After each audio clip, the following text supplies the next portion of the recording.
Sudaners, kuma kabarna damang sadena dengan saya si Otong kembali lagi di channel Ningali Film. Pada episode kali ini, kita akan melanjutkan alur cerita dari film yang rilis pada tahun 2024 untuk bagian yang ke-8. Dan tidak usah berlama-lama lagi, mari kita mulai ceritanya.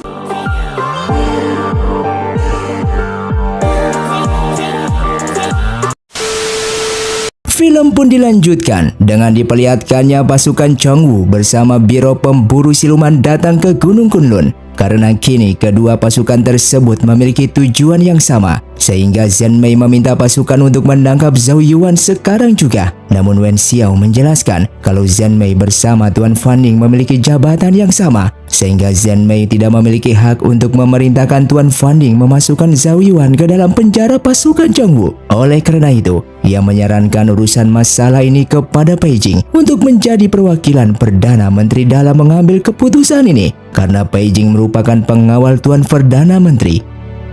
Namun di sini Beijing justru memilih Zhao Yuan lebih baik di penjara milik pasukan Chongwu dibandingkan di penjara milik Biro Pemburu Siluman. Dan mendengar keputusan itu membuat Wen Xiao bersama Yi Chen begitu terkejut. Namun Zhao Yuan tetap menerima akan keputusan tersebut. Hingga keesokan harinya, Baiju yang sudah siuman dan masih berada di Gunung Kunlun, ia melihat sebuah kotak yang berisikan makanan dan surat, yang dimana surat tersebut dari ayahnya yang bernama Tuan Ming yang merupakan tangan kanan dari Tuan Fanning. Isi surat tersebut menjelaskan kalau Baiju kini sudah dewasa dan tidak seharusnya ia masih menyembunyikan rahasia kepadanya. Oleh karena itu setelah Baiju kembali ke Tiandu, ia memintanya untuk menemui sang ayah sehingga ia akan memberitahukan semua tentang ibunya. Yinglei yang masih bersedih atas meninggalnya sang kakek, karena bagaimanapun juga ia belum sanggup untuk menjaga Gunung Kunlun seorang diri dan masih perlu bimbingan sang kakek untuk menjadi dewa gunung yang hebat. Lalu tak lama kemudian ada seseorang yang memanggilnya, yang ternyata itu merupakan Tuan Luwu yang merupakan seorang dewa yang menjaga Gunung Zhong. Dan kedatangannya ke sini karena sebelum kematian kakeknya, ia dipinta oleh sang kakek untuk membimbing Yinglei dan menjaga Gunung Kunlun ini bersama-sama. Mendengar hal itu, Yinglei tidak menyangka kalau sang kakek sudah mempersiapkan ini semua. Lalu ia pun mengucapkan terima kasih kepada Tuan Luwu karena sudah mau membantu dirinya, sehingga ia berjanji akan menjadi dewa gunung yang hebat, yang secara kebetulan ia juga ingin meminta bantuannya dengan menunjukkan botol yang berisikan air riau yang sudah tercampur dengan darah milik Wen Xiao. Dan apakah Tuan Luwu mengetahui cara memurnikan air riau ini? Kembali kepada Zhao Yuan yang berada di dalam penjara milik pasukan Chongwu, dan di sana terdapat Beijing yang sedang menjaganya. Sedangkan Yi Chen yang mendapatkan laporan dari Tuan Fanning kalau besok Zhao Yuan akan dieksekusi mati, dan itu merupakan perintah dari Perdana Menteri. Yi Chen yang beranggapan kalau Zhao Yuan akan dihukum mati oleh pasukan Chongwu, ia pun menjelaskan kalau Zhao Yuan tidak akan bisa dibunuh oleh apapun terkecuali oleh pedang Yunguang miliknya ini. Lalu Tuan Fanning menjelaskan kedatangannya ke sini malam-malam untuk menemuinya karena Perdana Menteri sudah mengetahui kalau Zhao Yuan hanya bisa dibunuh oleh pedang tersebut dan memintanya untuk membunuh Zhao Yuan esok hari. Mendengar hal itu, Yi Chen begitu terkejut dan menolak perintah dari Perdana Menteri dengan alasan ia tidak bisa membunuhnya sekarang. Walaupun dulu ia ingin balas dendam dan membunuh Zhao Yuan yang sudah membantai Biro Pemburu Siluman dan bahkan membunuh ayah dan kakaknya. Namun saat ini ia sudah mengetahui alasan kenapa Zhao Yuan membunuh banyak orang, karena Zhao Yuan telah dikendalikan oleh aura jahat yang kuat, sehingga ia menganggap kalau aura jahat itulah yang merupakan pembunuh yang sebenarnya. Dikarenakan selama perjalanan bersama Zhao Yuan, ia sama sekali belum pernah menemukan kejahatan di dalam hatinya. Oleh karena itu ia meminta waktu 1 bulan kepada Tuan Fanning untuk memperbaiki kekuatan Baise dan menyegel aura jahat yang berada di dalam tubuh Zhao Yuan, sehingga dua alam akan tetap aman.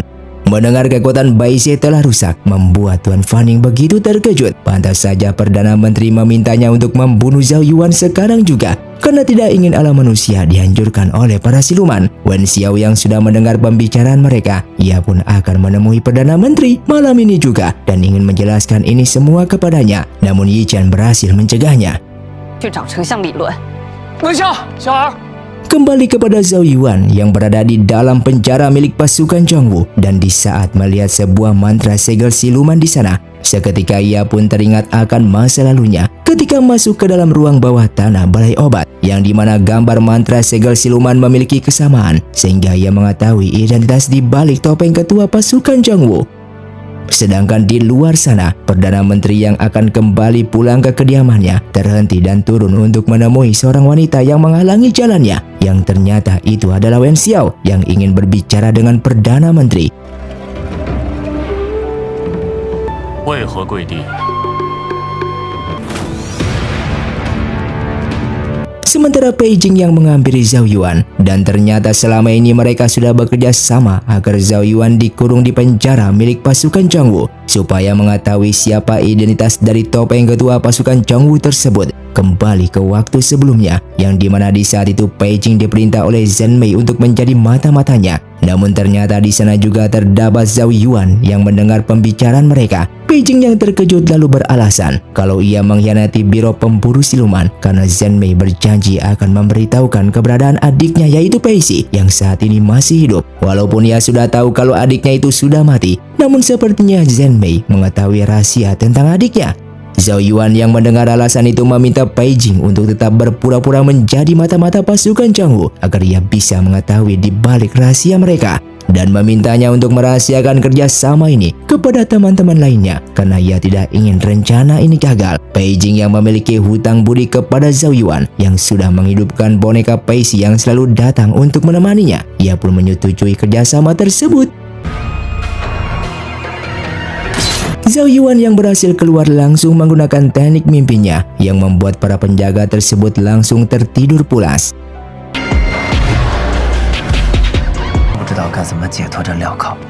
Dan ketika mereka mengecek penjara itu, tiba-tiba datang ketua pasukan Zhongwu. Di sini Zhao Yuan memintanya untuk membuka topengnya karena ia sudah tahu siapa identitasnya yang bernama Wen Zhongyu yang merupakan ketua balai obat di kota Tiandu ini sekaligus gurunya Baiju. Orang yang dulu pernah berkunjung ke kota air Sinan dengan alasan ingin mengecek orang-orang yang terkena wabah racun. Namun sebenarnya Wen Zhongyu datang ke sana untuk menculik Baiju dan menjebak Yi Chen untuk membunuh dirinya dan mengambil pil internal miliknya. Bahkan ia juga memberitahukan kalau dulu ia pernah masuk ke dalam bawah tanah penjara ini sehingga ia mengetahui siapa di balik topeng ketua Zhongwu yang merupakan ketua balai obat.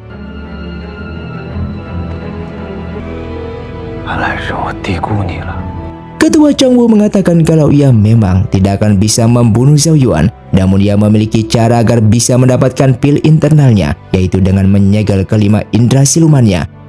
Oleh karena itu sebelumnya ia telah memerintahkan salah satu mata-mata miliknya untuk masuk ke dalam anggota Biro Pemburu Siluman yang Zhao Yuan belum sadari hingga saat ini. Mendengar hal itu, Zhao Yuan sangat terkejut dan tidak menyangka jika orang tersebut merupakan mata-mata dari pasukan Zhongwu yang selama ini ia anggap lemah dan tidak mencurigainya. Orang itu adalah Baiju yang langsung memperlihatkan sebuah tanda di pergelangan tangannya yang merupakan simbol kalau Baiju berasal dari pasukan Zhongwu. Ketua Zhongwu lalu menjelaskan ketika Baiju bersama mereka, Baiju sudah menyegel keempat indera siluman milik Zhao Yuan.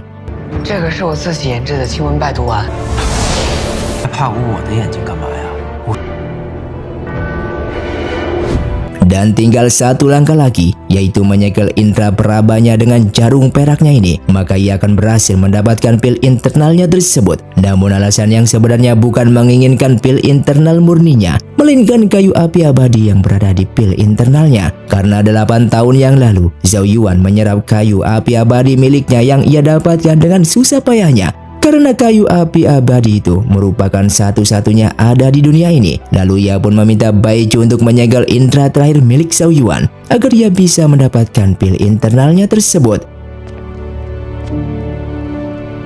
Namun Baiju tidak melaksanakan perintahnya karena bagaimanapun juga Zhao Yuan adalah sahabatnya sehingga ia membiarkan mereka berdua kabur dari sini. Sementara di sisi lain, Yi Chen bersama Wen Xiao yang sedang membicarakan tentang bagaimana caranya untuk memperbaiki kekuatan Bai Ze. Namun tak lama kemudian datang Tuan Ming yang meminta Wen Xiao untuk kabur dari sini melewati pintu belakang. karena saat ini di depan terdapat Zhen Mei dan pintu Changwu untuk menangkap Wen Xiao yang dituduh sebagai pembunuh Perdana Menteri. 真美，你这是干什么？ Mendengar hal itu Wen Xiao begitu terkejut karena itu merupakan sebuah fitnah yang dibuat oleh pasukan Changwu dikarenakan dari tadi ia berada di biro pemburu siluman dan tidak pernah keluar untuk berniat membunuh Perdana Menteri. Singkatnya keesokan harinya, Wen Xiao yang dibawa oleh Tuan Ming pergi ke suatu tempat untuk bersembunyi agar tidak ditangkap oleh pasukan Changwu dan tempat ini ternyata merupakan rumah milik Tuan Ming.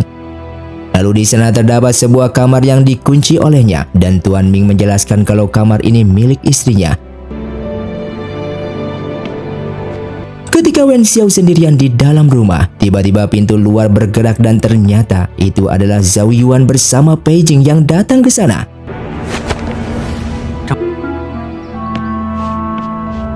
Mereka datang ke tempat ini untuk mencari kayu ajaib, lalu memberitahukan kepada Wen Xiao kalau selama ini Baiju ternyata merupakan mata-mata pasukan Changwu. 为何会出现在这里？ Kembali kepada Yi Chen dan Tuan Ming yang menyelidiki kereta kuda milik Perdana Menteri yang semalam telah dibunuh oleh seseorang yang mirip seperti Wen Xiao. Lalu Yi Chen menemukan sebuah buku yang ternyata itu merupakan kitab ritus dan Tuan Fanning menjelaskan kalau kitab ritus tersebut selalu dibawa oleh Perdana Menteri kemanapun pergi. Dan Yi Chen yang sudah mengeceknya baru menyadari kalau Perdana Menteri merupakan pelajar tersebut yang dulu pernah mengkhianati Zuin yang merupakan naga obor dengan menganggap kalau siluman tetaplah siluman dan harus dibunuh. Lalu setelah itu Yi Chen meminta Tuan Fanning untuk menunjukkan mayat Perdana Menteri dan Tuan Fanning menjelaskan kalau mayat Perdana Menteri sudah dibawa oleh pasukan Changwu. Sedangkan mayat ini merupakan seorang penebang kayu yang dimana di badan mayat ini tercium aroma belerang dan di kereta kuda milik Perdana Menteri juga memiliki aroma yang sama sehingga menganggap kalau yang telah membunuh mereka berdua merupakan pelaku yang sama. Lalu tak lama kemudian Yinglai pun datang ke sana dengan mengatakan kalau siluman yang memiliki aroma belerang hanyalah siluman yang bernama Aoyin.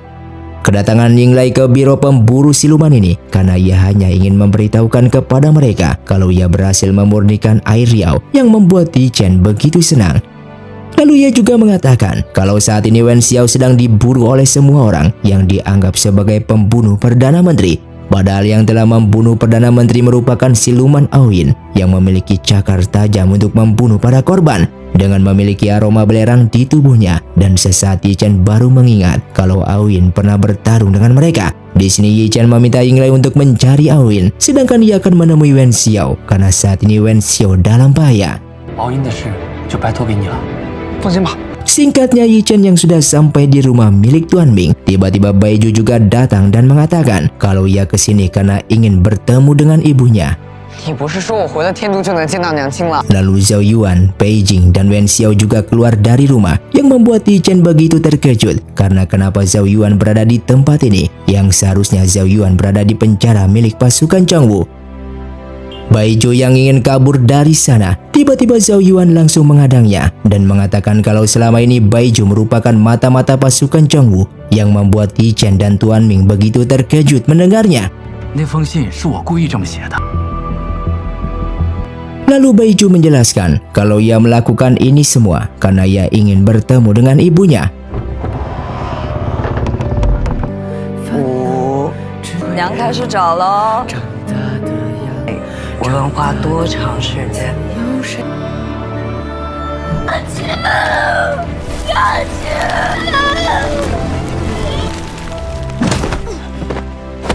Setelah kejadian malam bulan merah, sang ibu tidak pernah keluar dari kamarnya dan sang ayah beralasan kalau ibunya malu untuk menemuinya karena ibunya itu memiliki penyakit yang mengerikan dan tidak bisa berjalan. Hingga bertahun-tahun lamanya, Baiju selalu menunggu sang ibu di depan pintu, namun sang ibu tetap tidak mau ingin menemui dirinya.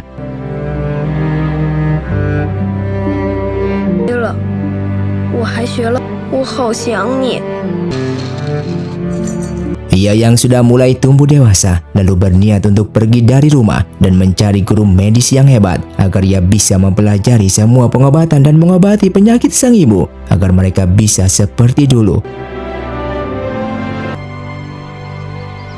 Lalu ia masuk ke balai obat yang diketuai oleh Tuan Wen Zhongyu. 我叫白酒。 Wen Zhongyu yang mengetahui alasan Baiju masuk ke balai obat, ia pun berjanji akan menyembuhkan ibunya. Namun ia juga membutuhkan bantuannya dengan meminta Baiju bergabung dengan Biro Pemburu Siluman dan menutup kelima indera siluman Zhao Yuan. 如果不除掉他的话， Mengetahui alasan itu, Zhao Yuan mengatakan kalau Baiju telah ditipu oleh Wen Zhongyu. 别在意你们小九了。 Lalu Tuan Ming yang merupakan ayah Baiju langsung memberitahukan semuanya yang selama bertahun-tahun ini ia sudah berbohong dan menyembunyikan sesuatu kepadanya. Lalu ia meminta Baiju untuk membuka kamar milik ibunya. Dan Baiju yang tidak melihat ibunya langsung bertanya kepada sang ayah di mana ibunya berada. 我娘呢？ Dan ayahnya menjawab kalau itu ibunya, yang membuat Baiju semakin marah dan menganggap kalau sang ayah telah berbohong. Namun Zhao Yuan menjelaskan kalau ayahnya tidak sedang berbohong karena ibunya bukan seorang manusia, yang dimana ibunya tersebut seperti Nilai yang memiliki garis keturunan setengah dewa dan setengah siluman. Dan tubuh asli ibunya itu merupakan kayu ajaib yang selama ini mereka cari untuk memperbaiki kekuatan Baize. Ibunya kembali ke wujud semula dikarenakan bulan darah 8 tahun yang lalu merupakan lenyapnya kekuatan Baize yang membuat ibunya itu terluka parah dan ke bentuk wujud aslinya yang merupakan kayu ajaib. Mendengar hal itu membuat Baiju bersedih. Walaupun ibunya menjadi sebuah pohon, namun ia tetap menganggapnya sebagai ibunya yang selama ini sudah melahirkan dan mendidiknya dari kecil. Di sana Baiju juga meminta maaf kepada mereka semua karena membuat mereka tidak percaya lagi kepada dirinya. Namun mereka tetap memaafkan kesalahannya dan memintanya untuk kembali bergabung dengan mereka karena ini semua bukan kesalahan Baiju. 你可以自己感悟出来，而是真正阴险狡诈的狼。 Dan film pun bersambung. Terima kasih untuk kalian yang sudah menonton video ini sampai habis. Sampai jumpa di video selanjutnya. Saya pamit orang dari ningali film. Saya undur diri dan salam Sundaners.